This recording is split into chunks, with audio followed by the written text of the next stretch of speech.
Good evening, everyone. Hello, world. My name is Jerry McPherson, Director of Economic Empowerment for the Greater Phoenix Urban League, coming to you once again with another installment of our Business Sense Bootcamp, sponsored by Comerica Bank.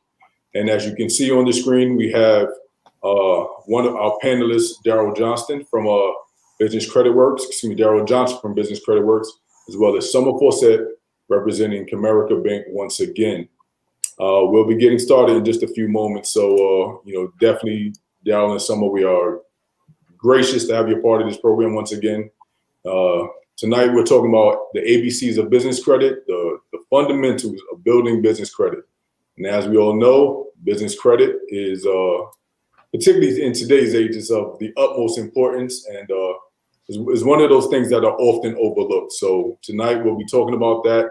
If you're a small business owner, if you are an existing business owner, if you are an aspiring business owner, you're going to want to understand, learn, and digest as much of this information as possible. Is going to help you navigate how to run and grow your business in the most efficient and effective way as possible. So if you ever joined us before, you know the drill. Like, comment, share, drop a comment, let us know that you're with us. Like the event, like the Urban League page, send this link to your friends and family and let them all know that we got some great content coming up. We want as many people a part of the program as possible. So we'll get started in like less than a minute, but just want to make sure that Summer, I know you're always ready. Summer is always ready, right? Darryl, I know this is the first time this is not the first time that you connected with the Urban League. You were with us one other time when we did Entrepreneurs Unite, I believe the program was. Really early on, about 3 years ago, when I was living in Phoenix. Right. Yep. That was a great program. I think we spent about a full day covering various topics. So I remember you had great content back then, and I just know that you're going to deliver just the same level of quality content today. Good. I'm glad you guys got benefit from it because I enjoyed doing it. It was really good to share. Right. Always glad to have you. Always glad to connect with other business folks in our community. And we're full of talent and expertise and skills, and it's of the utmost importance that we come together as often as possible and share that with the rest of the community so they can benefit from that as well. So without any further ado, I guess we can get started. Once again, Jerry McPherson, Director of Economic Empowerment for the Greater Phoenix Urban League. This is another installment of our Business Sense Bootcamp, sponsored by Comerica Bank. This series is fully intent on giving our small business owners the information, tools, and resources they need to successfully grow their business. We are experiencing quite a bit of turmoil in our country right now. And as we all know, small businesses have been hurting the most, particularly Black-owned businesses. I believe the number last I checked was 40% of Black-owned businesses did not survive COVID, the economic impact of COVID-19. So we are trying to be very intentional in making sure that business owners within our community are receiving as much information and all of the information they need to be successful and pivot during these turbulent times. So last thing, or to repeat myself, like, comment, share, let the world know that you are with us tonight. We want to get as many people to this program as possible because there's going to be some valuable content that we share today. Now, without further ado, I would like to introduce Summer Fawcett, Assistant Vice President and External Affairs Market Manager for the Arizona market for Comerica Bank. Summer, welcome to the program. Thank you, Jerry. Yeah, I'm excited to be here. For those who have witnessed Jerry's amazing way of translating, understanding business to the community, welcome again. I am with Comerica Bank, and I handle the financial education, financial literacy for the bank in the state of Arizona. And one of the main things was business sense during, normally just understanding how to run a business. But ever since the pandemic hit and ever since the economy kind of took a turn, beginning of March up until now, a lot of business owners could care less about, how do I grow my business? How do I make my business make sense? What's my 5-year plan look like? They're like, how do I survive right now? And that's the main thing that we're trying to come across. The Business Sense Bootcamp is kind of like a catapult into the pandemic, what is happening, and how to do something in real time and make it make sense for you, for your family, for your business.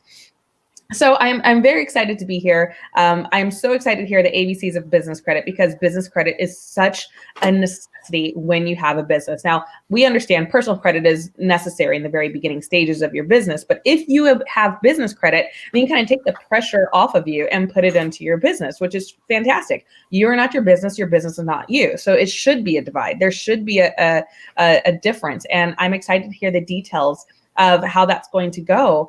And I'm here sitting in the background. I'm here to answer questions as the bank, as a corporate perspective, but ask all the questions you can, because a lot of times you won't have this access immediately. So you have an hour and a half of information, and get all the questions. There's no such thing as a dumb or stupid question, no such thing as a wrong question. Ask it, because I guarantee you someone else is thinking the same thing you're wanting to ask at the same time. So we're here to answer all the questions. And if we can't answer that question specifically for you, we will get back with you. But I'm excited to be here. And thank you so much, Jerry, for hosting us. My pleasure. And thank you once again for your support, leadership. You've been, I can't say enough about the support that you've given me in the Urban League and the Urban League Young Professionals since we connected just, maybe 2 or 3 years ago. So we are greatly appreciative of everything that you've done for us, and we hope to continue making you proud of our efforts. We will. So Darryl, I would like to introduce Darryl Johnson of Business Credit Works. As mentioned earlier, Darryl has also worked with us in the past when we did our Entrepreneurs Unite program. I believe it was at the University of Phoenix a couple of years ago. So for those of you who may have been in attendance, let us know, drop it in the chat. If you were not in attendance, it was a one-day boot camp where we targeted, we did marketing, we had a couple of lawyers on site, so legal ramifications of organizing your business. We had a segment on, I believe it may not have been business credit. I don't quite remember what the topic was. We had a panel of lenders up there also. Right. And we had a couple of representatives from the SBA. It was a powerhouse of talent that, again, we are intent on connecting with our community members. So tonight's program, we'll be talking about the ABCs of business credit. And so Darryl is an expert in the field, and we'll be talking about, how you can leverage business credit to grow and market your business. Darryl, if you can, tell us a little bit about, kind of like, what was your interest into this field? My interest was 20 years in finance. I started my career in finance 10 years at Charles Schwab in the brokerage world and operations. Then I moved over to the banking world, where I've been a loan processor, short sale negotiator, foreclosure specialist, loan originator.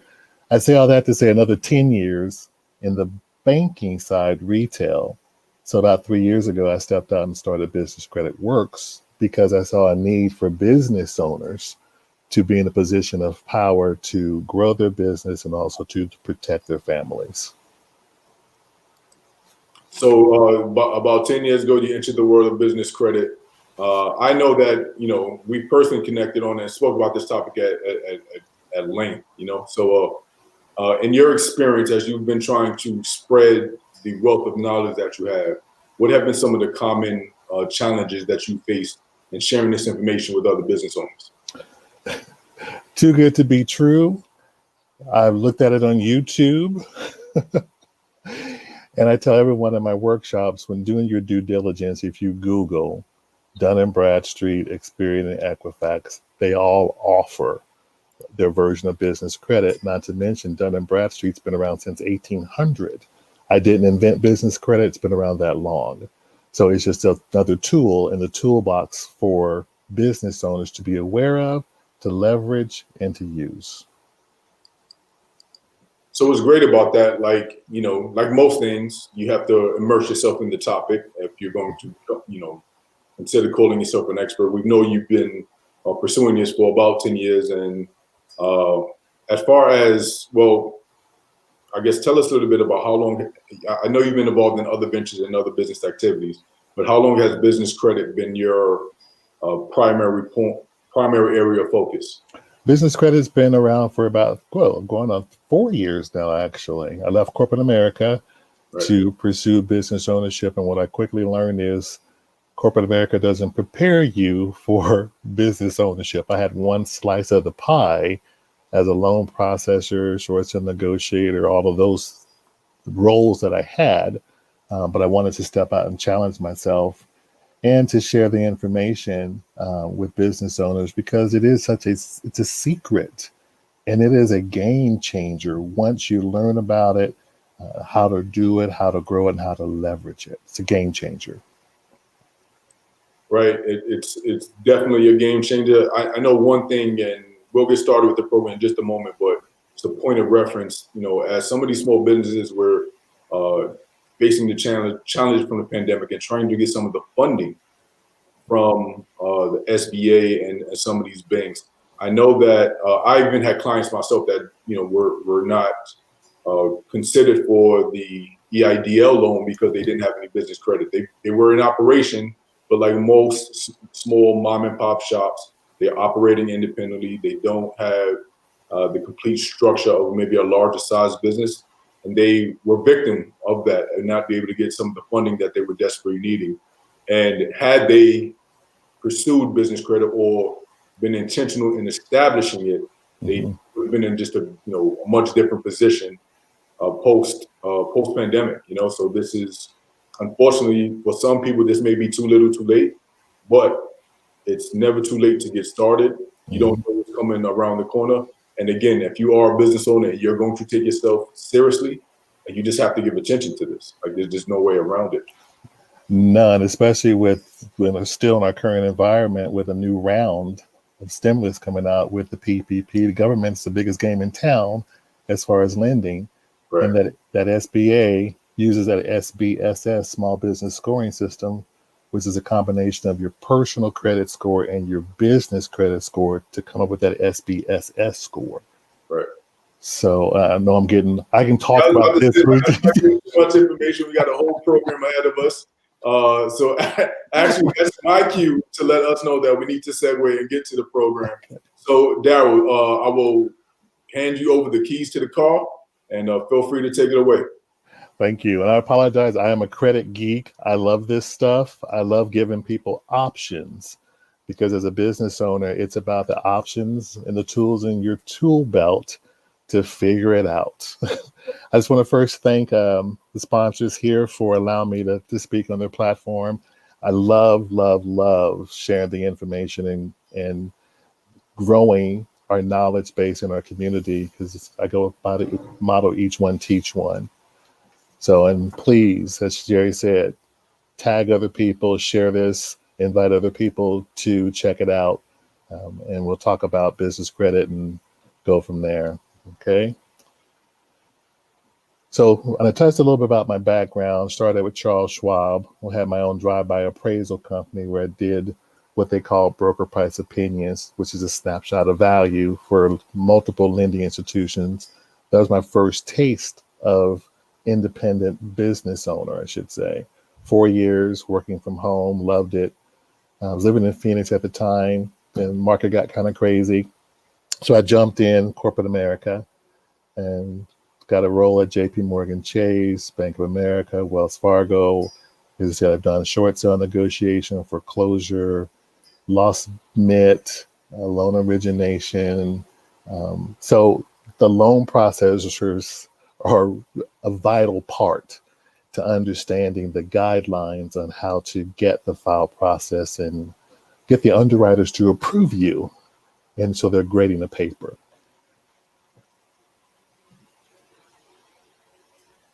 So our mission at Business Credit Works is to help businesses obtain the capital and credit they need to fuel their dreams. So what we're going to talk about tonight is an overview of what is business credit, the benefits, how to build business credit, some additional tips, and then we'll do a recap. And just a reminder, this is a high level. As you guys think you kind of can sense, I can go really deep with this. So So just a question. I think we can take questions. How many of you guys have heard of business credit? So we have a few people in the audience. We got people from Phoenix. We got people from Santan Valley. So if you can in the chat, feel free to drop and let us know if you've heard of business credit or not. And we are streaming on multiple platforms. We got 3 channels on Facebook and 2 channels on YouTube. So folks are coming in from all over. We got a couple of people saying they've heard of business credit. A couple of people say they are. There's a couple of people saying that they think business credit is one thing, but they already know that they had some misconceptions. I guess that's the message they're trying to convey. Right. All right. Yeah, we got a couple of people that are familiar with business credit, and obviously, I'm assuming that's what brought them to the program. Good.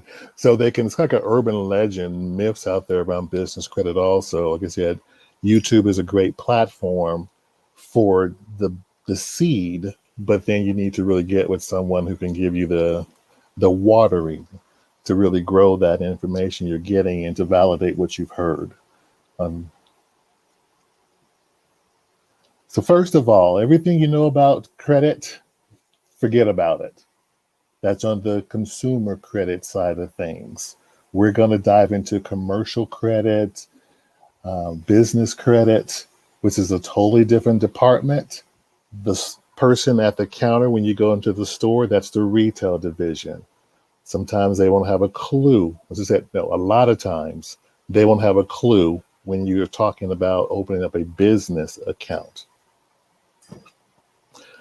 What is business credit?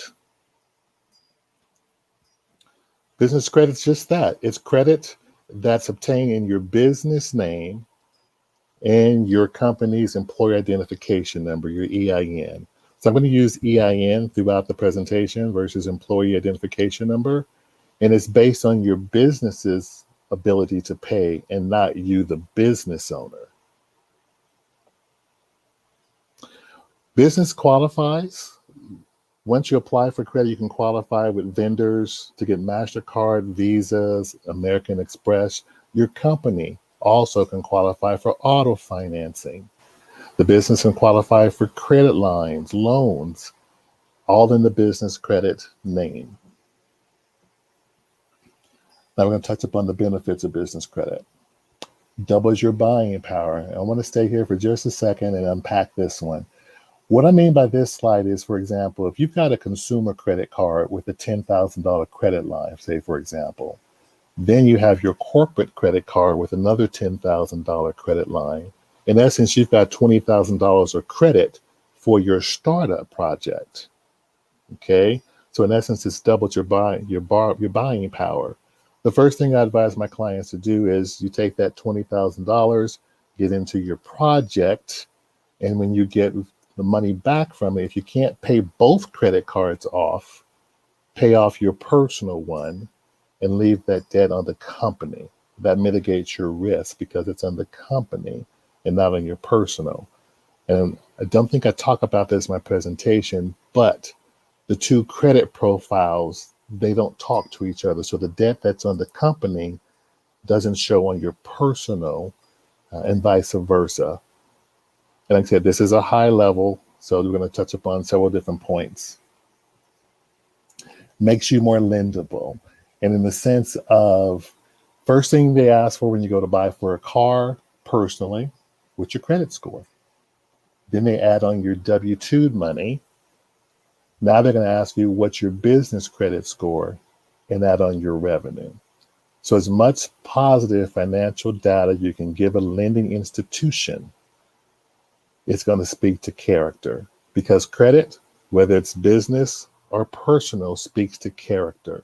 So if your company is paying its bills on time or you are paying your personal bills on time, that's reflective in the score, which speaks to character, which lenders love that. It makes them feel warm and fuzzy that this person really manages their debt and it's reflective in the score.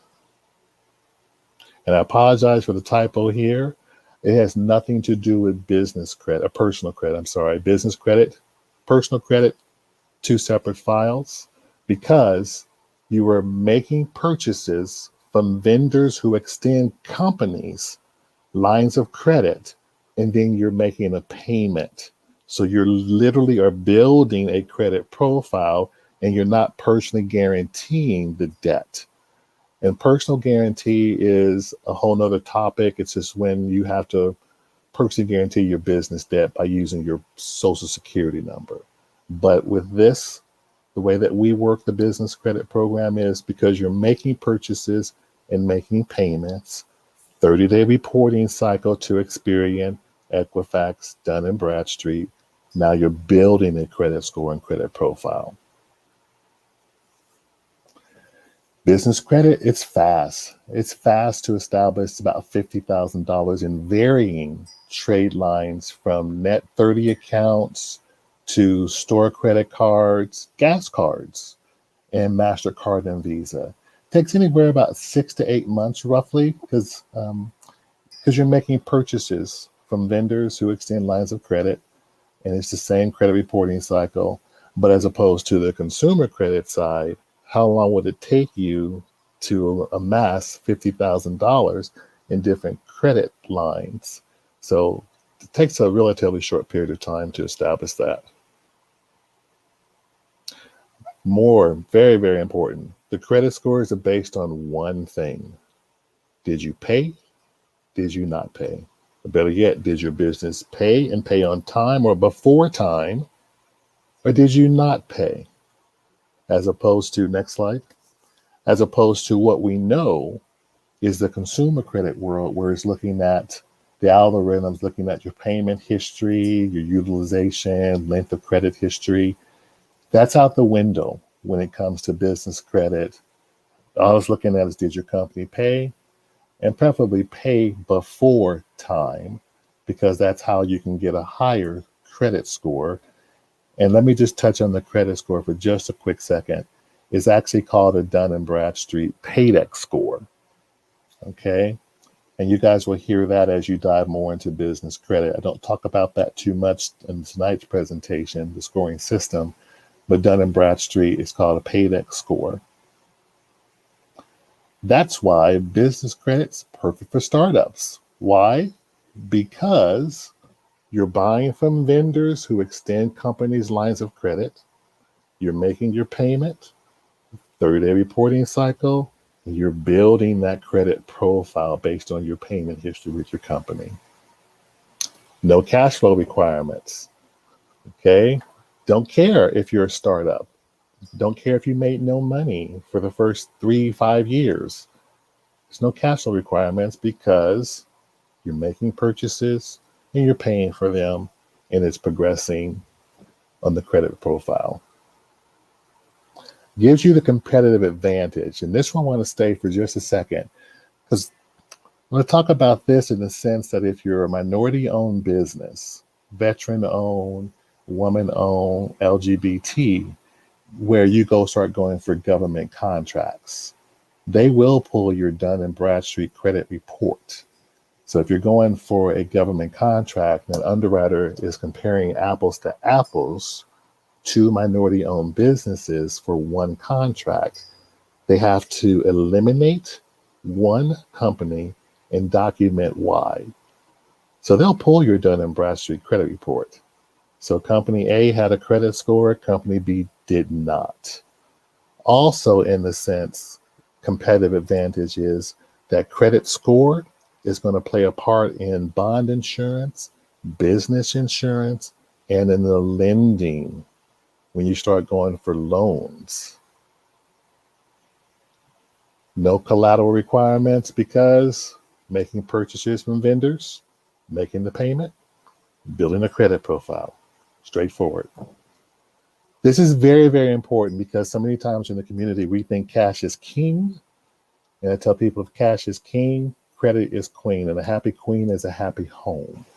Because credit is how you grow and scale your business. If you're looking at things as a cash perspective, which that's how we have been taught, is we don't understand credit. When I first started my business and talking about credit, it took me a while to understand credit represented pain. It represented embarrassment, ashamed. I didn't know. I didn't know how to handle it. No one taught me. So I try to make it a safe place to have communication about, so what? That was the past. This is the future. Here's some tools to get you back, get the wheels back on the bus and get your business the credit and funding that it needs. I put this slide in here to kind of drill my point home. This is a Walmart. And if you see the trade lines, there's 513 trade lines. Credit, vendor credit, or net 30s, they call it also, meaning if it's a net 30 or net 22, that vendor has 22 days to pay the invoice. So when you go to the Walmart, the shampoo, the water, the ketchup, trade lines, net 30 vendor accounts. They've extended Walmart that information. So you can see they have 513 just from this slide.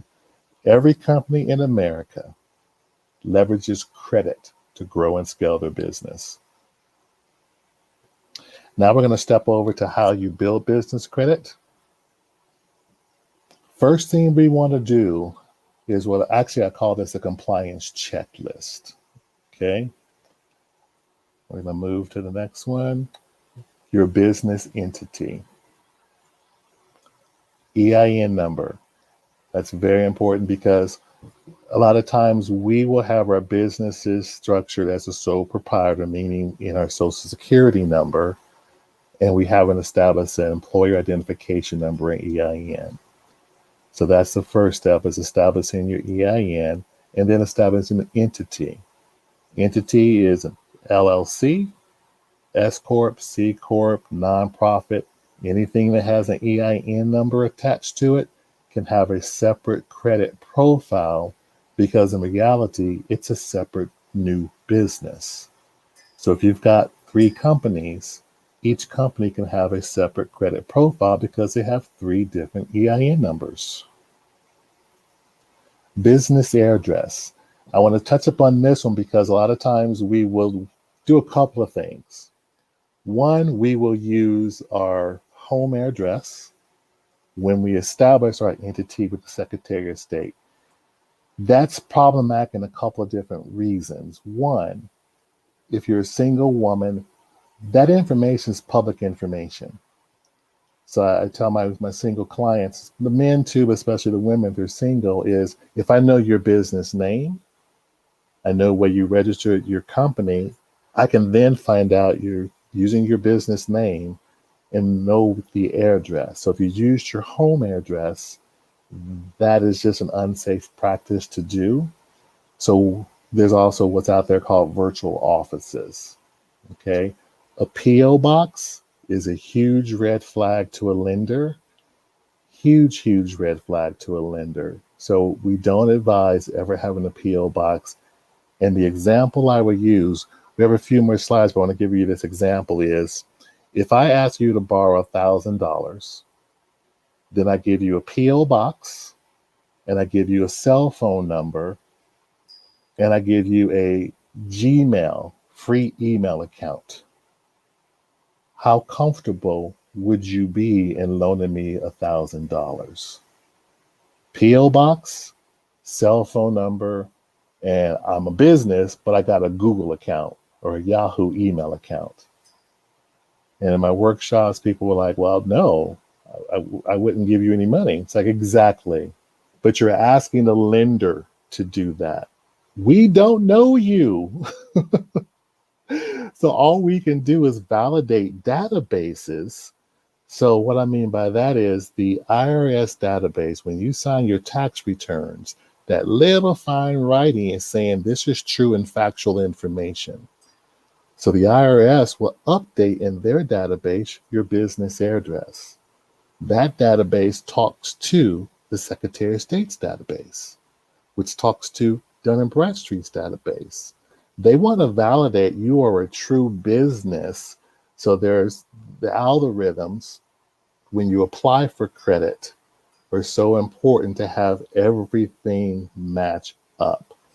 As I tell people, you know your home address, right? You never get that wrong. Why would you get your business address wrong? Because any inconsistencies that the computer sees is going to throw a red flag. And too many red flags is going to kick to a no or kick to a manual underwrite. Phone number, as I said, cell phone number. No, there's virtual numbers you can get also, some of them like $10 a month, that you can actually have a business phone number. And actually, Sprint, commercial division, they report to the credit bureaus. So that's what I call a two-for. One, you can go to Sprint, the commercial division, they report to the credit bureaus to help you not only supply you with a phone number, business phone number, but they're also helping you build your business credit score and credit profile. Email address and website. Website, and let me step back for a moment. These are guidelines, guys. In our world, guidelines are different than hard, fast, must have, do not pass go, do not collect $200 rules. Meaning the website, it's a guideline. Email address one, I take that back. That one is a hard fast. Yeah, you need to have a business email address to be taken seriously. Because the first thing a person is going to do is look at your business card. They're going to Google your website. That's why I'm going to look at everything to make sure you're legit business. Any licensing, state licensing that's needed, everything needs to match. Business listing. So what this talks to is all of the search engines, for example, Yahoo, Bing, Yelp, all of those databases need to match up. 411 directory, yellowpages.com, because all the lender can do is confirm databases. So if we're doing a search for your company and it has no phone number on Yahoo, wrong address on Bing, no information, too many inconsistencies. So it just makes things a lot easier having everything match. Just as your home address, your business address. And also too, it helps in the search engines, and it helps your businesses be able to find you in the search engines and give you higher ranking because things are matching and you're more consistent business. An example I use is Sprint headquarters in Kansas City. I'm back home in KC in Overland Park. That's the same address. No matter where you type it, who you Google it, it's the same one. So that's the congruency. Things need to match. This is so important because we do a lot of commingling, meaning we will have a personal account that we're using as a business account. So literally, line item, this is personal, this is business. This is personal, this is business. Establish a separate business account, okay? Because one of the things lenders look for, because let's say back in the day, they looked at when your business was established, your LLC, S Corp, C Corp, nonprofit, because that 1 to 5 year mark from an underwriting perspective is a volatile time. So if you establish your company and it looks like a seasoned company, that was great. We underwriters love that. Okay, this is a seasoned company, been around for 6 years. Only to come to find out, they just established your bank account a month ago. So just because you establish your entity, you didn't establish a bank account. And we look at it as when you can take money is when you are a business, not when you created the entity, when you're set up to take money. So we'll look at that date. And just a recap of things I talked about, I think I went through them kind of fast. And I said, this is high level. We talked about the credibility, which is I call the compliance checklist. And under there, that umbrella, your entity, LLC, S Corp, C Corp, nonprofit, your EIN, business address, phone number, email, website, any licensing that the state requires, the business listing, and that's the congruency with the search engines, and then business bank account. Can't stress that enough. Now, getting set up with the CRAs, which is a credit reporting agencies. We're going to touch upon this. Credit reporting agencies for business credit, Dun & Bradstreet's number one. They're the biggest. They're gangsta. They've been around the longest. They sell their old information to Experian and Equifax, okay? Dun & Bradstreet's been around since about 1800. So as I tell people, I didn't invent business credit. It has been a tool that business owners have had at their disposal forever. We just don't know about business credit, how to do it correctly, and more importantly, how to leverage it and use it wisely. Because credit is a fear. We stay away from everything credit, as opposed to tackling it and learning about it. But we're changing that in the community by having these courses to talk about credit and to deal with the embarrassment, the shame, the I didn't know, I was young. I've heard them all, and it's okay. It's okay. Today's a new day. Don't let that stop you from getting the money and the other credit that you need to grow your dream and build your legacy for your family and for your kids. A lot of times we're the first going down this path. So based off what you're building, you need to build a house of concrete. Bookkeeping, consumer credit, business credit, all of those things should be just mapped out and perfect. That's a house of concrete. Next step is getting approved for vendor credit. Let's talk about vendor credit. It offers net 10, 15, 30, and that's just the number of days to pay the invoice. This is the hard one because 90% of trade vendors do not report to the business reporting agencies. So knowing that when you apply, do they report to the business credit agencies, and when they report and who they report to. And those are things we go into more detail in the class, just to be conscious and aware of to ask those questions, okay?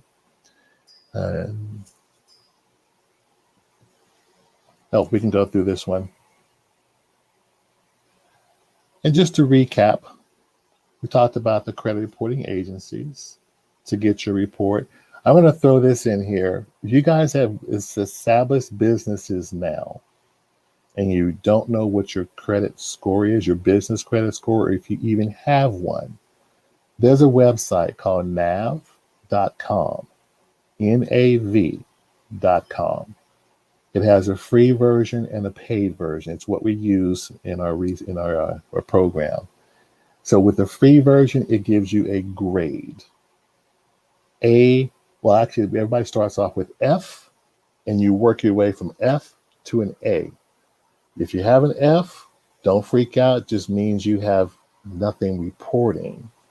If you have a D, you got a few things reporting.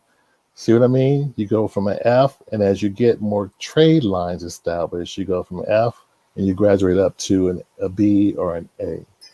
The paid version will actually give you a score.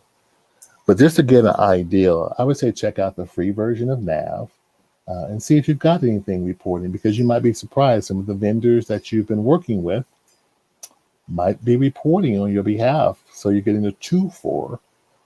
1, you're getting a line of credit from them. And 2, they're reporting and helping build your business credit. And credit tip, once you start getting those vendor trade lines, just keep applying. Like I said, this is high level, but there's a methodology, the madness to the credit program and how do you do things in a certain steps and orders.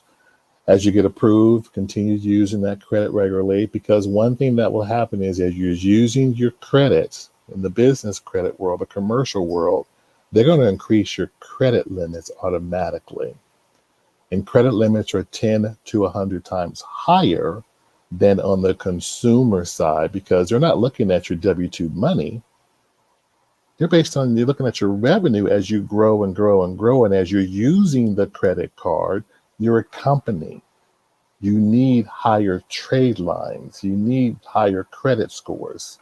So you don't have to call them up and, hey, can I get a credit line increase?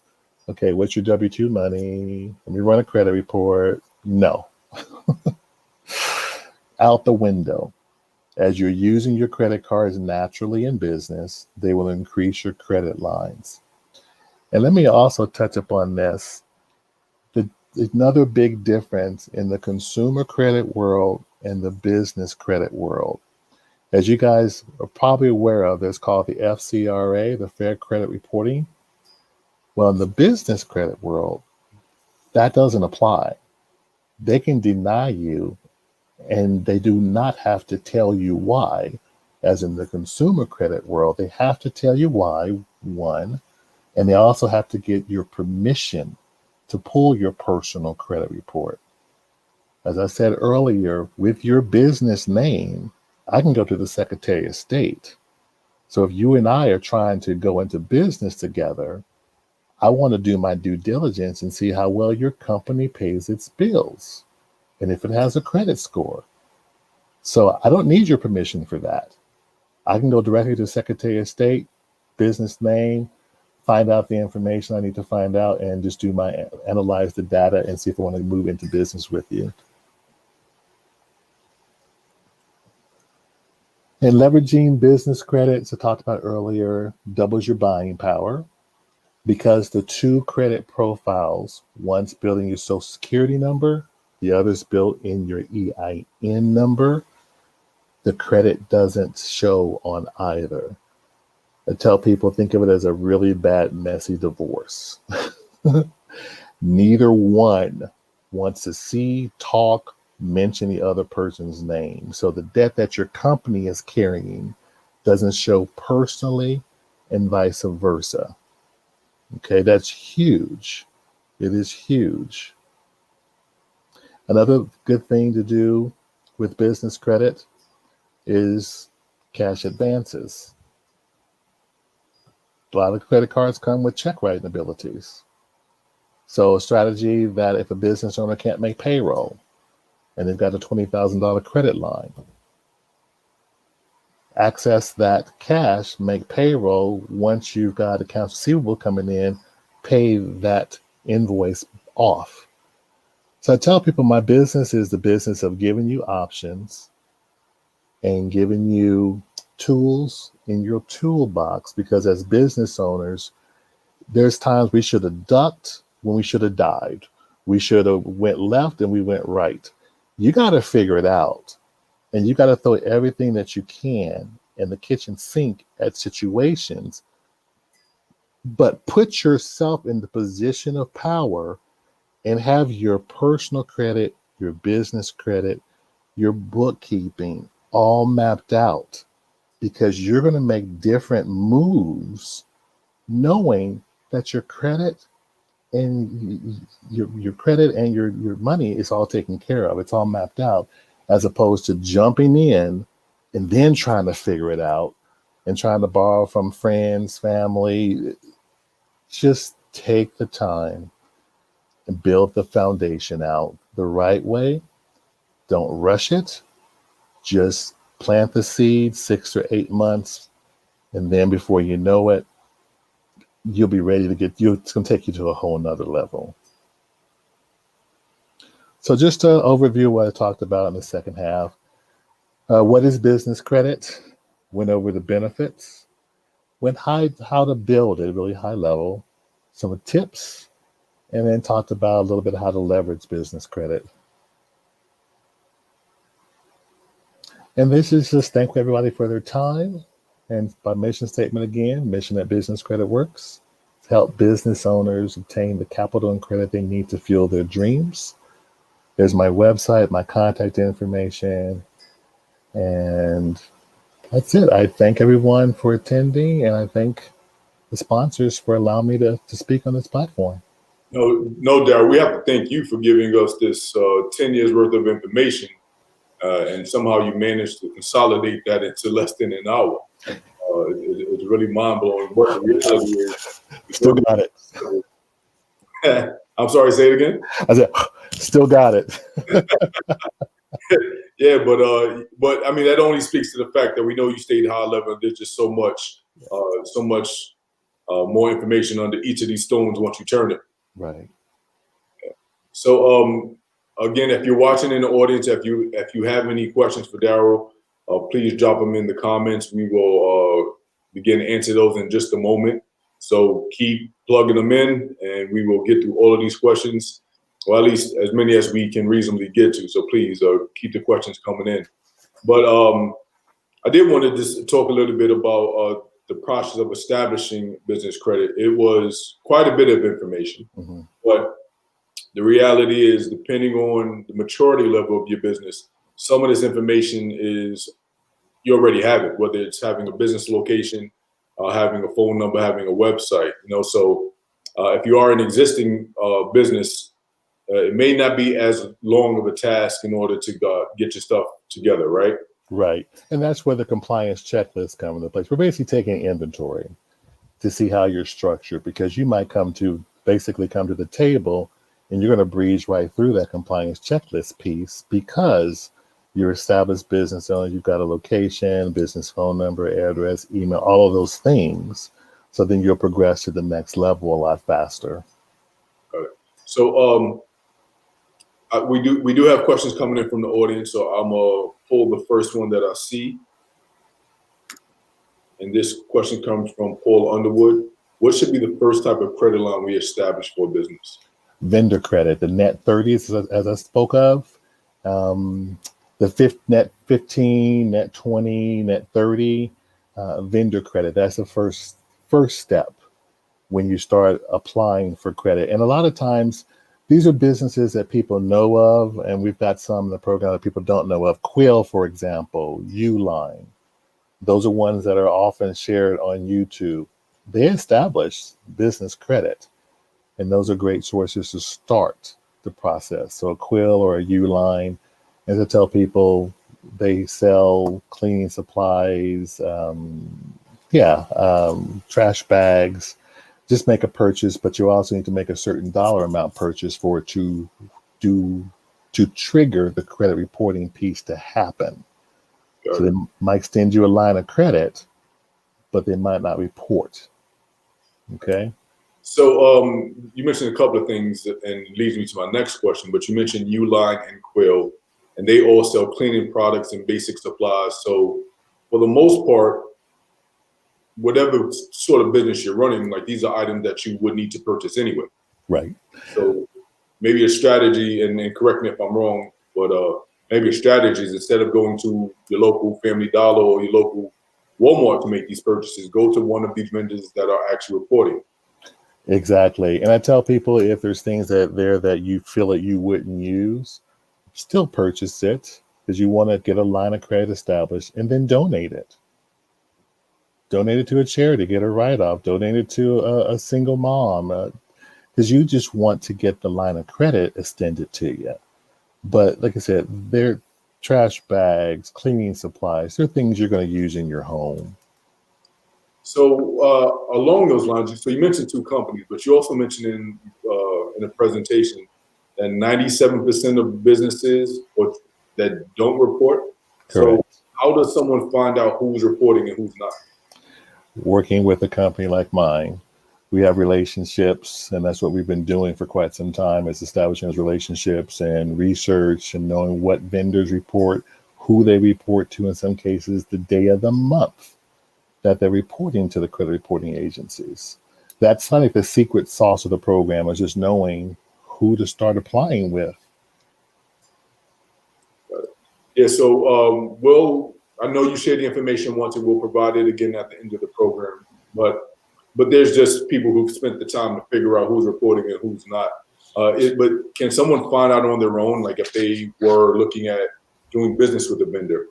Like, is that something they can call their corporate headquarters and find out on their own? Chances are you're calling the retail division, not the commercial division, one. Two, the commercial division, chances are they'll tell you no, they don't do that. And another prime example is Vistaprint.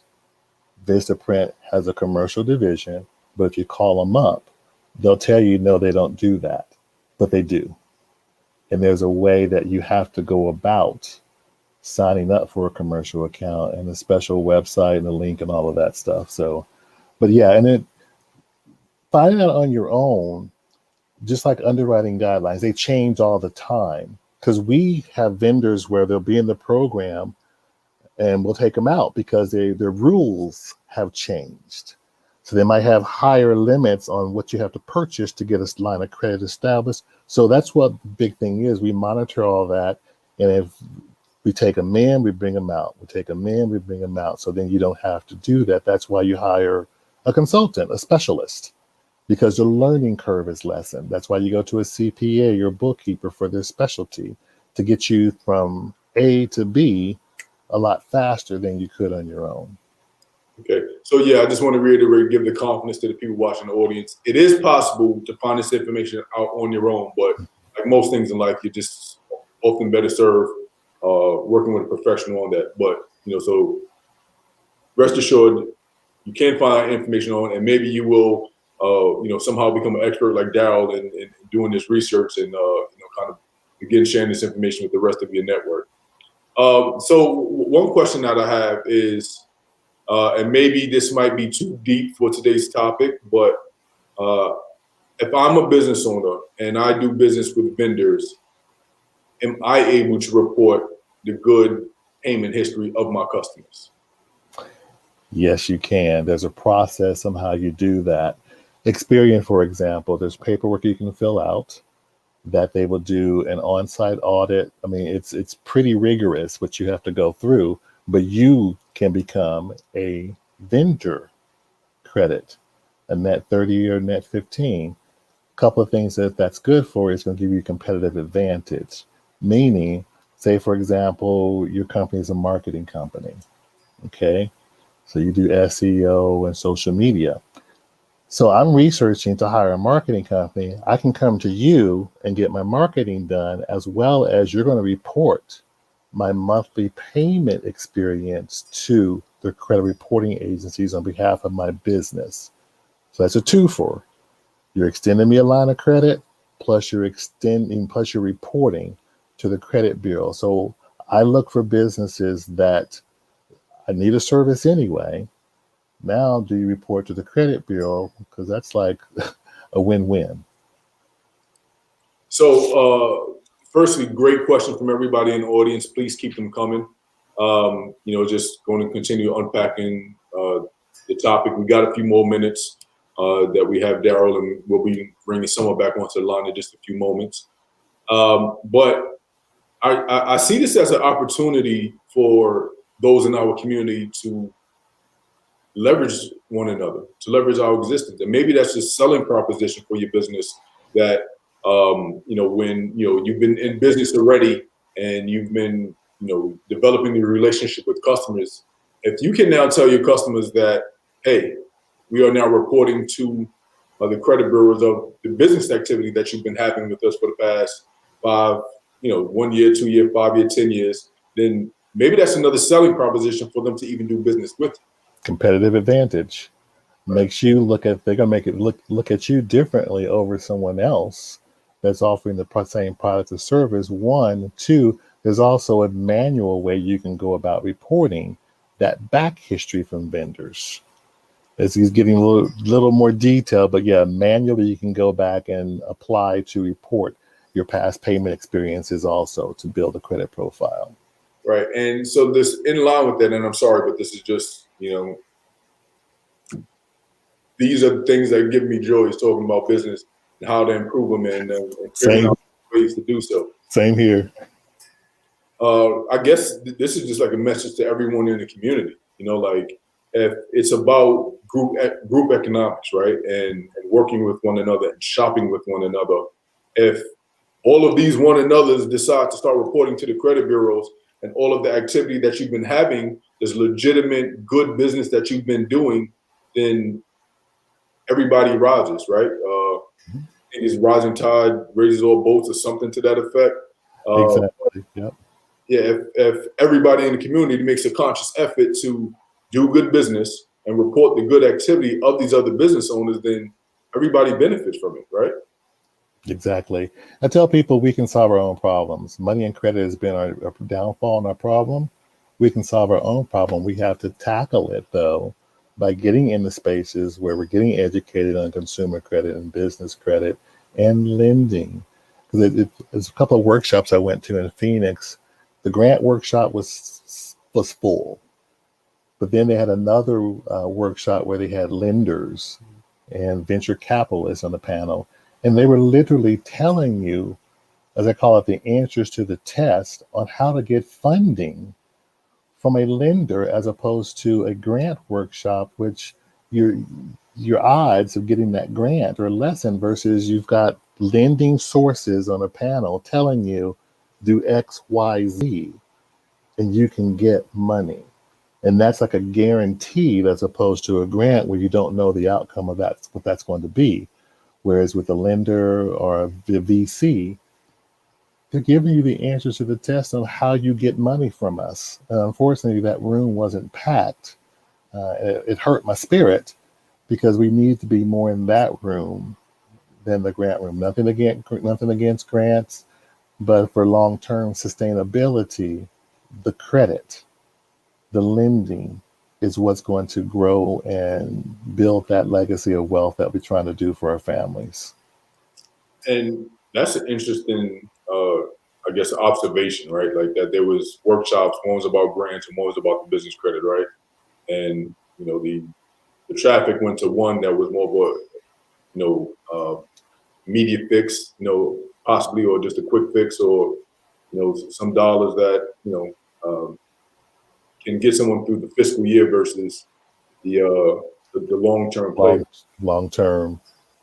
But you know, the best thing about that is if you attended the grant debate theoretically or actually, like now you are getting the business credit workshop delivered to you live stream on Facebook and YouTube by one of our experts. So you know, again, if you haven't been taking advantage of this, there's no better time than the present to do so. You got to plan for the long term, and which actually ties back to the story is you got to start planning for the future. You got to start planting those seeds. So. Right. I was having conversations, with a friend of mine. We look at day to day and just trying to pay bills day to day. We're not hardwired to look at 6 months, a year from now, because we're just surviving day to day. So our mindset needs to change. That's how I grew up, is just trying to get through the day to pay the bills. I'm not trying to think about a year from now. I'm just trying to get through the day. So just even having that conversation to change that mentality and that perspective expands you to a whole nother level of consciousness. Right. So again, if you're out in the audience, continue to drop the questions. But now I'm gonna bring back someone for Seth from Comerica Bank into the conversation. Who better to add input on this topic other than someone in the banking world, right? Mm-hmm. So Summer Fawcett, welcome back to the program. Thank you. So I didn't say this earlier, but that is a beautiful background that you have. It looks tranquil. Thank you. It's literally just my office white wall. And I have a little tree in the back, but thank you. Right. We've all been known to be more and more clever during the pandemic and dealing with it. Exactly. She's like, this whole thing.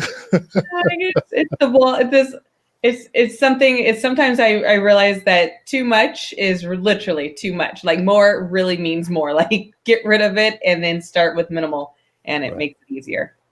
So I wanted to bring you back into the conversation because again, we're talking about business credit, working with small businesses, getting them to a maturity level to where they can grow and thrive, you know, and kind of put themselves in a position to sustain through the highs and the lows of running a business. So maybe you can speak to a bit about your experience with dealing with customers and how them having business credit have been able to help them navigate, the financial world.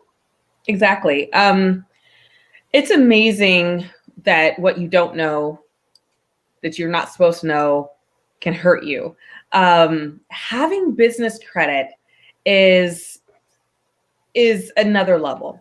And no matter what your income earning for your business is or whatever your positive cash flow is, having that business credit is like having an 800 FICO score. I mean, it said set you aside and say, oh, okay, great. We're gonna put you in a different department. You're no longer gonna speak with retail. Just kind of how Darryl said that once you go business credit, you now are with the commercial team, or you're with the business development, or you're with the wealth management team. It's a whole nother like room that you've never been involved in, and that's with banking as well.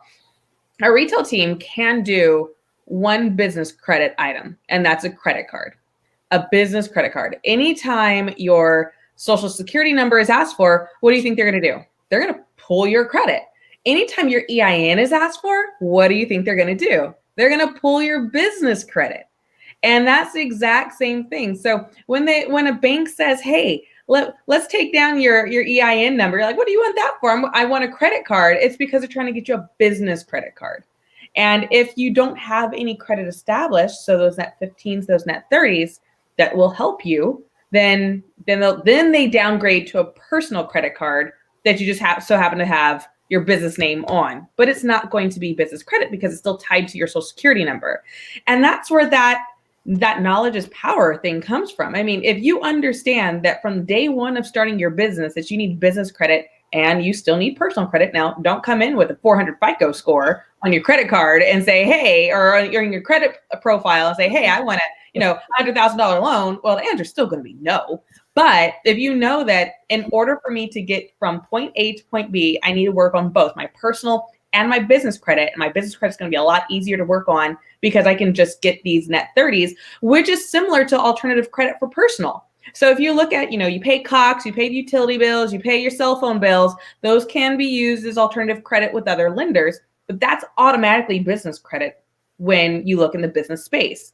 So I'm just saying this, that having the knowledge of I can have business credit, I can have personal credit. I have a $10,000 credit card with my personal credit, but I have a $200,000 line of credit with my business credit. Same cash flow, same everything, same money in the bank, but your business credit is utilized at a higher capacity than your personal credit is. And that gets you in a completely different door. No retail bank can approve your business credit other than the credit card. But if you go into now you're in a different space, you're like, hey, I get to go into work with, I have an officer assigned to me. You get kind of those perks. Have you ever gone on vacation and you're just like, why are they over there and I'm over here? Same thing. It's being a VIP in a business world. But all you had to do is maintain or produce business credit. And if it takes 6 months to 8 months, guess what? The best thing to do is start now and look like 8 months from now, I can be VIP in business. I can have those same things. I can have that cash flow. I can get that growth. Because if you keep going to free, like Darryl said, free is there and free is always packed. But if you get knowledge based on, future growth, and it's not 100 years of the future. It's like right now within the next 12 months, future growth. Because if you look back 12 months from now and say, if I just knew what I knew today, 12 months ago, I'd be in a better place. Well, take the information that you're getting now and be in that better place. I actually, and just so you know, and I'm not joking, my colleague was contacting me because we're doing a ton of work until 10 o'clock at night, it seems like. But she asked me if I could do something. I said, no, I'm in a boot camp right now. And I took a picture of one of the slides that Darryl had. She's like, oh, how can I get him over here? Because we need to know about business credit. She started asking me things about her own husband's business. I'm like, well, these are things that bankers don't always know. I don't know everything that Darryl speaks on. I can kind of tell you the bank's view of it. But if you wanted someone to actually get you to the position of actually having a business and utilizing your business credit, talk to Darryl. Get your business credit going. It is highly important. It's so much that I would like to unpack for a moment, but the entire time you was explaining business credit, I was thinking, wow, like this is like VIP of owning a business, of VIP of banking. And then you mention VIP a little bit later on. So Right. Exactly. She nailed it. Yep. Yep. Everybody's been there before. Like, why don't I have that same experience, same thing as those people over there? It's because of who you know and how you got there. So, And just go ahead, Darryl. I was just going to say, there's a company that I'm beta testing where they take everyday utilities, your phone bill, your utilities. So if you are renting space, they can take that information and send it to Experian or Equifax, and it acts as a vendor credit. They can do it on the personal side as well as the business side. So bills you're paying for anyway, your gas bill, your cable bill, why not get those reporting to help you establish credit in your business? Because, we looked at them as alternative credit back in the day. Your gym membership, your cell phone bill is a builder credit profile. Well, now they have it available for your business credit. So, like I said, I'm kind of a business credit nerd. I just love researching and learning about new things out there and new models out there to help give business owner options to grow their business and, like I said, more importantly, protect their family and build a strong cement foundation, not some foundation of sand. yeah. Because you're going to come at some point, you're going to come and need to have a conversation with a banker. So bring something to the party. Yes. Yes. I actually have a question on you for that, Darryl. Jerry, do you mind if I ask a question really quick? Take it away. So we have a lot of business owners. I know a lot of business owners who want to pass their company on to their family members or their children. Does that business credit transfer, or does the new owner need to restart business credit? Are they purchasing the company? No, like if I have a kid and I'm like, no, I'm going to leave this for a legacy item. I want to give this to my son. Okay. So basically, that's company A has trade lines of $100,000. Company B has nothing established. So whether you get it transferred or you sell the company, those trade lines are attached to the company. So that's another advantage of having business credit with your exit strategy. So if I'm looking to buy a company or to get it transferred over in an asset like that, you've got trade lines that you can hit the ground running and credit and grow and expand the business, and it makes you more advantageous and more lucrative because you've got those trade lines established. That's awesome. It's so many benefits to trade lines and having that credit, because a CFO, COO responsible for money and credit. Yeah. So if a company needs to grow or expand, that's what they do, is make sure that is accessible to move. So when they go to sell that company's got $500,000 worth of credit. Yeah. That just inflated the value of the company. Exactly. So I wanted to go back to something that someone mentioned earlier when a potential customer or a customer walked into the bank. They are trying to apply for credit for the business credit, but they also will run their personal credit or have to guarantee the loan personally. And just now I'm putting my CPA hat on right now, and this is what the whole idea of establishing a business and creating a limited liability company or corporation to separate yourself from the liability of the business. If you take out a line of credit and you have the person to guarantee it, kind of defeats the purpose of establishing the business to begin with. If you're having to personally guarantee the activities of a business, just kind of like I said, is defeating the purpose of that.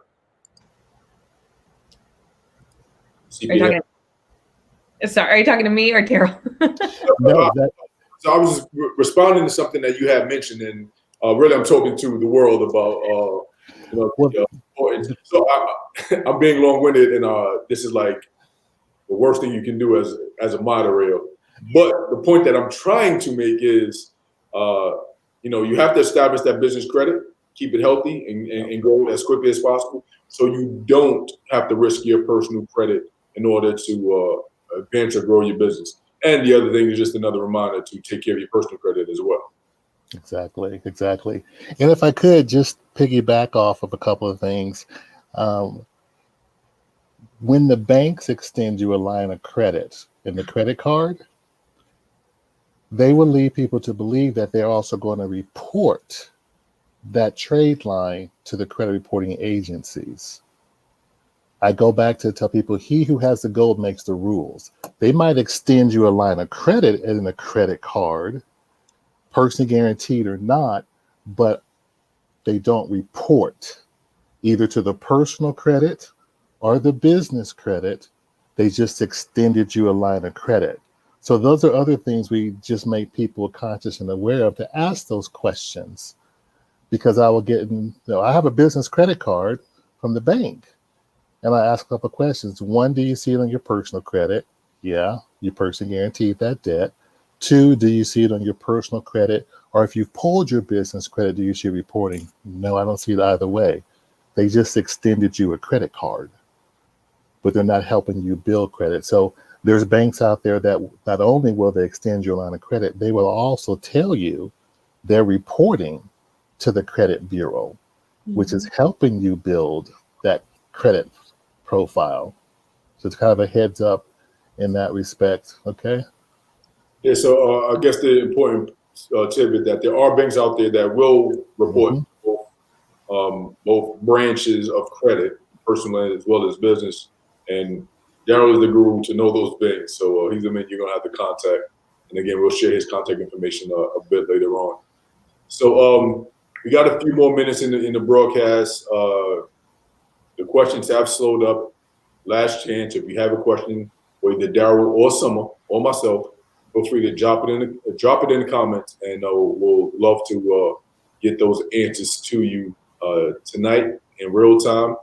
And of course, as usual, if we are not able to get answers to your question, we'll be sure to follow up.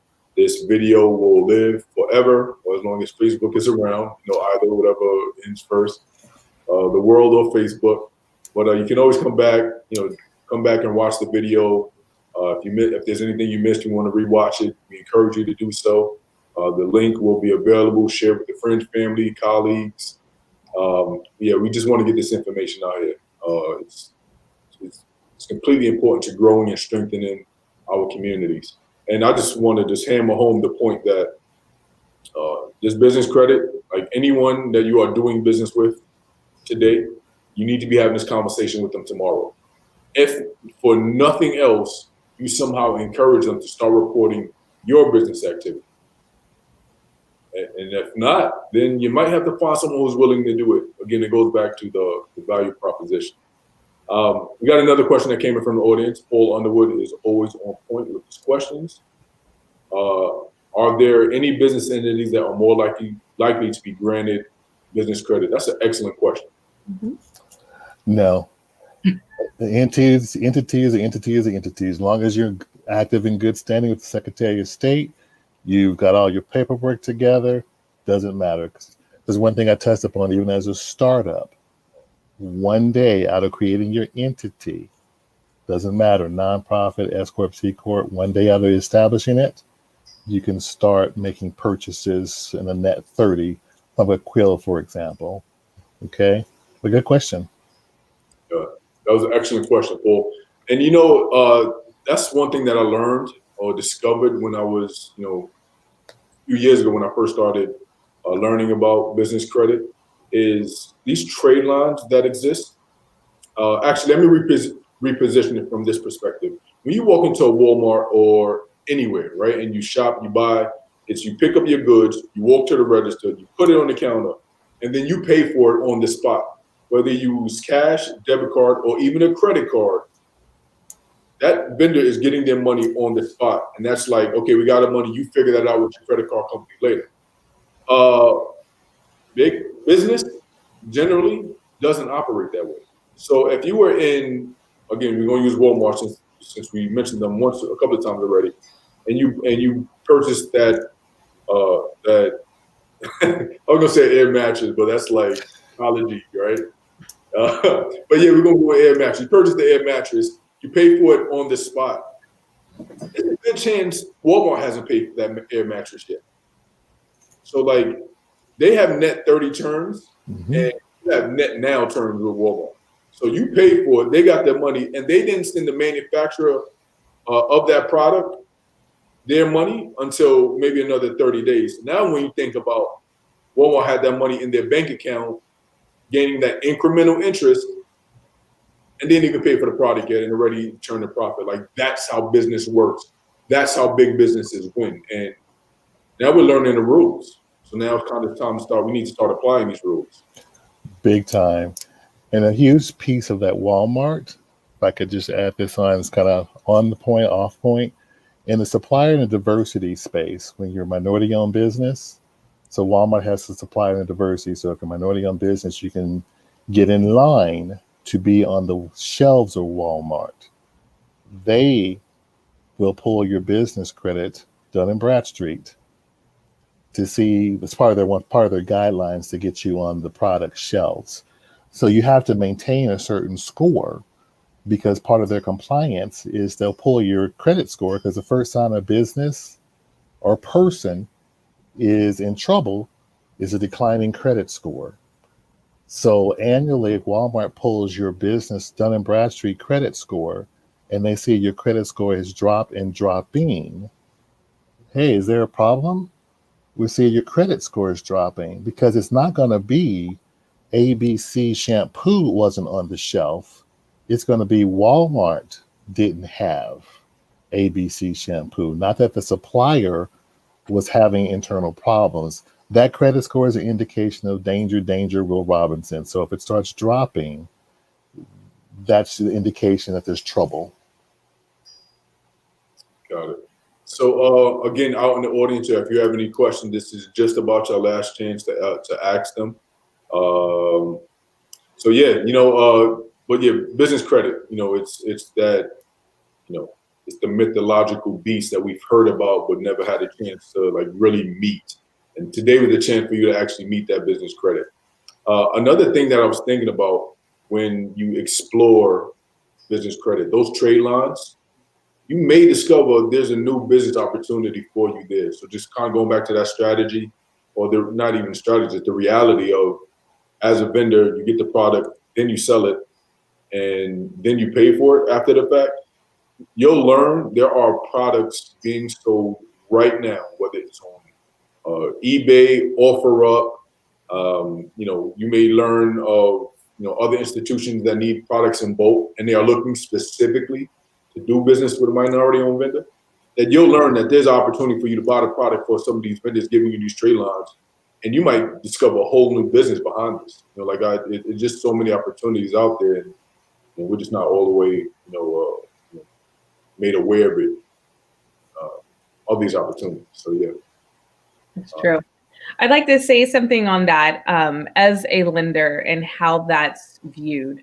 A lot of people look at cash flow, meaning the amount of money coming in, the amount of money going out, and that's what cash flow is. But a lot of it has to do with the lines of credit that you might have, whether you utilize them or not. And when you have a line of credit, it puts you in a different, you want to say business demographic almost, because you are no longer in that less than 1 million. And I'm going to explain something that a lot of people don't want to hear when they're business owners. But when you're a business owner and your gross annual revenues are less than $1 million, you're considered a low to moderate income business, meaning you are you're in like poverty state is really what the government looks like. If your business makes less than $1 million a year, that means that you need help, that you haven't pushed past that $1 million mark. Well, that is exactly what business credit can do. It can get you the marketing that you need. It can get you the warehouses that you need. It can get you the commercial space. It can get you everything that you need so that you can get beyond that point. And once you get beyond $1 million, doors open up. There's levels of what you can do and what government contracts you can receive based on the income that you have. And another reason why is if you have a line of credit for $10,000 with your personal credit and you look for a line of credit maybe with your business credit at $500,000, that's still the very first level of being a business owner, getting lending. But we have not loan officers, they're business relationship specialists, but they lend on nothing less than $35 million. They lend on nothing less than like $2 million is sometimes a waste of their time, but they'll do it so that your business can be okay. So if someone's telling you, hey, $2 million isn't that great, but I'll go ahead and do it because, we believe in you. Like $2 million is a lot of money. But in the business world, having a line of credit at $2 million isn't that much. But what you can do with that $2 million is they're expecting you to make $4 million based on that $2 million line of credit. And then you get a $4 million, and then you'll keep doubling it, and you'll keep doubling it. But that's exactly what business lines of credit will do. So if you get one state, say you start off at 100,000, because that's considered that's like $100,000 line of credit with a business is like getting $1,000 credit card limit. If you want to put into perspective, that's kind of where the difference is. Start at 100,000, and then you can go higher. Like we give money to micro lenders so that they can lend to people we can't lend to, if that makes any sense. Mm-hmm. So because you might not get qualified with the bank for a business line of credit, go to what the micro lender or CDFIs, and that's a whole nother conversation, but go somewhere else and they can give you the money that we gave them to lend to you because our regulations won't allow us to. And that's how you get started with the business. So as soon as you get to 250,000 with them, come back over to us so we can take that 250,000 and turn it into 2 million for you. But you have to start somewhere. So you might not be able to start at 2 million, which is low, but you can start at 100,000. You can start at 50,000, and you can increase it. And they make sure that you can not recycle that. They make sure that you can underwrite that again in a year. And let's say you start at 50,000. Great. Now let's give you 200,000. Great. Now let's give you 400,000. Great. Now you're bankable. Go to a bank. They'll give you a little bit more. So, but they want to see you utilize that line of credit, and don't just let it sit. You get it to use it, pay it back so you can establish that credit. Right.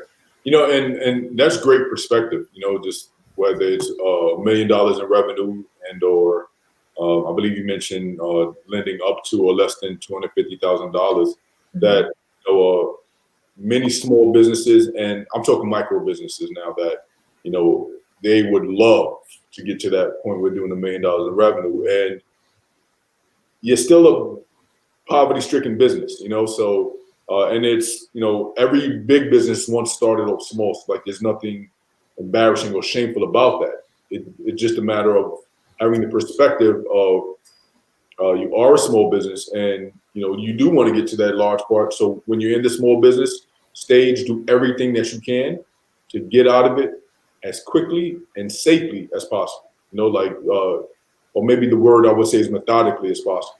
So establishing a business credit, opening up the trade lines, paying those trade lines on time. Just like any other credit, you take it out, you want to get paid on time. People like you more when you pay back early. Leverage all of those opportunities. Darryl, did you want to contribute to that? Sound like you something to offer? Yeah, there's a kind of a new emergence of credit cards coming out now where they are moving away from a traditional model where you have to have credit in order to get more credit, where they will look at your bank balance and give you a line of credit based on what you're running through the bank. Mm-hmm. So that's another way to help, because you'd be surprised people who are cash heavy, but credit poor, as attorneys, dentists, sometimes they're very cash heavy, but their personal credit is not good.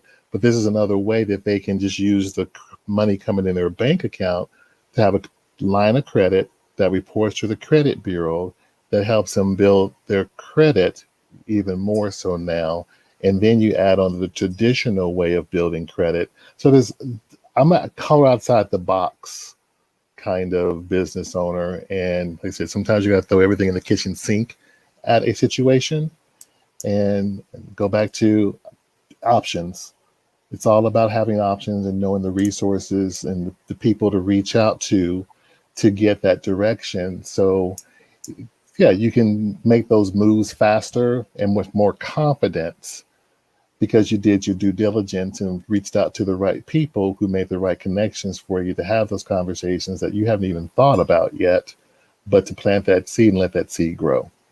Yeah, you're right. And when we're speaking about getting lending out there with your business credit, once you're over, I'd say about $10 million, if you're asking for 20 million, most banks anticipate you to have $20 million in the bank. They're not going to lend $20 million to someone who has $500,000 in the bank. That just doesn't make any sense once you're over a certain limit. But if you're asking for 500,000 and you have, let's say, 50,000 in the bank, that makes a little bit more sense because they know you're trying to build your business. So there's ways of thinking, and that's where your experts come in. We don't anticipate you to know any of this information until you actually sit down and speak with someone. But having the path of, this is step 1, this is step 2, this is step 3, you plan to have those resources with you along your business, not just really quick, let me hurry up and fix this for me so I can move on to the next thing. No, you need these people with you consistently. And you need your CPA, you need your credit works counselor, because you're going to get to a point where you cannot manage it and they have to give you direction. So keep with your counseling, keep with your consultants. I mean, keep along with that, because that's who you need to grow your business. So you don't have to waste any time or thought capacity on trying to figure out on how you need to increase your business credit, when they can say, okay, I got it for you. Give me 2 months. You got it. We'll get it done. And you can go apply for that $500,000 credit limit. And then you don't worry. And please, I've get this question a lot, where people will want to establish business credit and then they want to go out and have their business purchase a vehicle.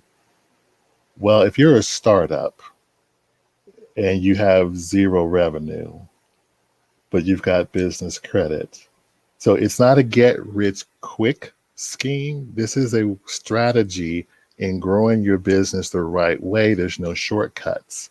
Mm-hmm. So in order for your business to make a purchase, a car purchase, it has to have revenue coming in and tax returns, and 9 times out of 10 be in business for a year or plus before it can purchase a vehicle.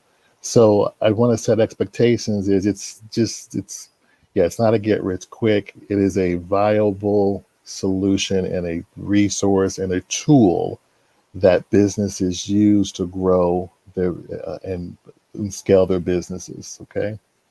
I'm glad you made that point, because I will acknowledge, when I first heard about business credit, it was positioned to me as I don't want to say get rich quick, but like just accelerate your business overnight sort of thing, and get access to $2 million in 2 weeks, and it's just not realistic. And again, I think you mentioned it at the very beginning of the broadcast, was too good to be true. And maybe that's because every time they've heard it for other folks, it was positioned as it was too good to be true. And what we're here to tell you is that, like, it's good, it's true, but it's going to take some time. It's a methodical process. It's one where you got to be diligent. You got to pay your bills on time. It's just not going to happen overnight. But as we've each reiterated in our own way throughout tonight's broadcast, you gotta take the steps, and you gotta take that first step, and you gotta begin now. You need to.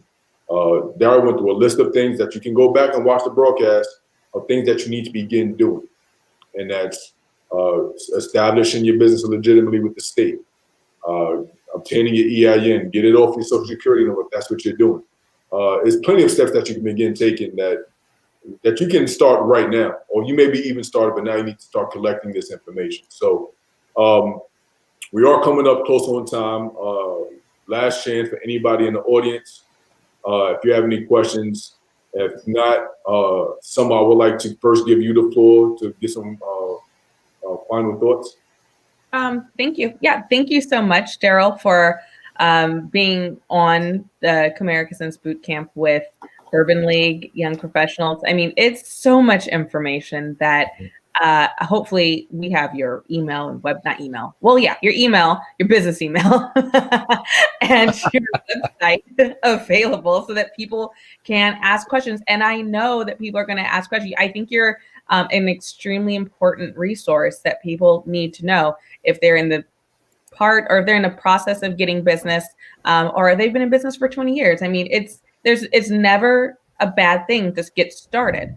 So thank you so much for allowing this. This is the first time I've actually sat down and had someone implement the business credit aspect in any of our boot camps or business sense workshops. So thank you, Jerry, for actually suggesting this, because I think it's dynamic and it makes a lot of sense, especially in this day and age. So Comerica is just happy to be here, happy to be in part into our community, especially our Black community. I mean, there's, like, I think I keep saying this every time, there's not many of us here in Arizona. So the more we come together and figure out how we can impart knowledge and wisdom and understanding and kind of teach others what we did wrong and how to make it right so they don't have to do it, I think it's just a wonderful way of us to cohesively come together and not just say, yay, we're together, but build a business, do something. I mean, make each other look great, which is what you guys are doing now. So thank you again for allowing us to be here. And I just wanted to take a moment to let the audience know your email address is available on the screen. It's in the chat. I didn't ask you beforehand, but I know you're already okay with this from experience. So if you have any questions regarding, banking with Comerica, whether it's establishing a business account, applying for any loans for your business, I do encourage you to reach out to Summer at Comerica Bank. And I can't thank you enough. We are greatly appreciative of everything that you've been doing for the Urban League and the Urban League Young Professionals.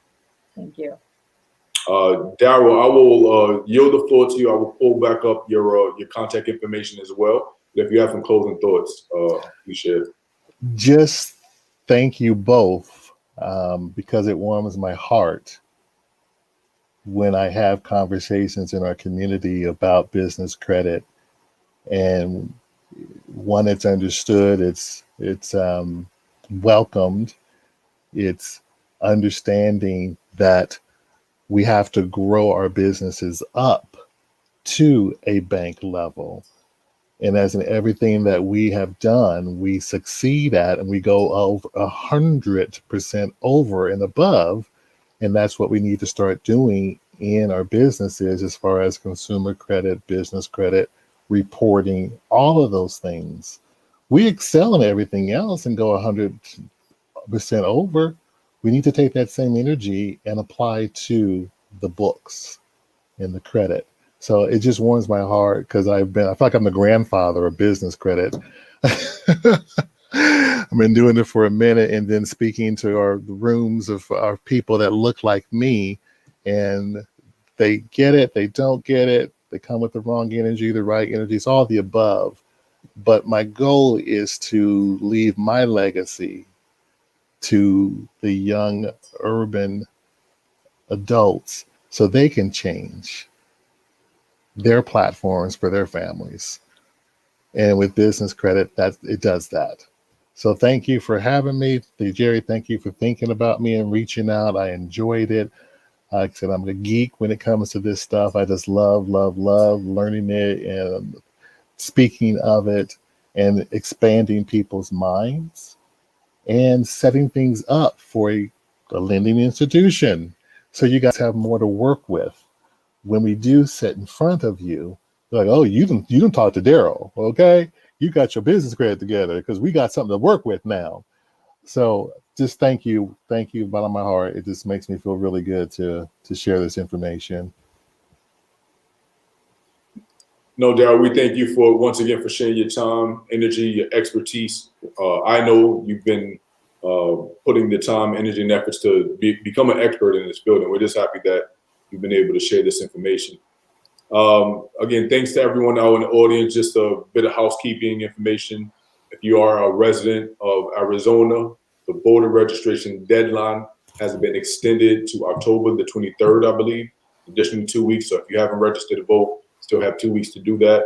I just learned earlier today that there were 34,000 people who registered to vote just yesterday in Maricopa County, which is a record. So salute to everyone who did that.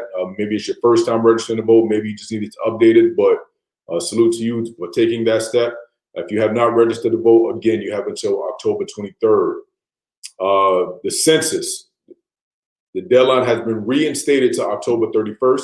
If you have not completed the census, do so. Your community is counting on you. Generations to come are counting on you. There are 2 zip codes that I've been made aware that have been severely underreported, and that is 85040 and 85041. Both of those in South Phoenix between I-17 and South Mountain. So if you know anyone in those neighborhoods, reach out to them today. Encourage them to fill out their census. By not filling out their census, they are losing dollars to come into their community, whether it's infrastructure from roads and streets and lights and parks to fire departments and fire policemen properly allocated around their neighborhoods. Regardless of what neighborhood you're in, whether in or out of Arizona, make sure you're filling out the census. Your community is counting on you.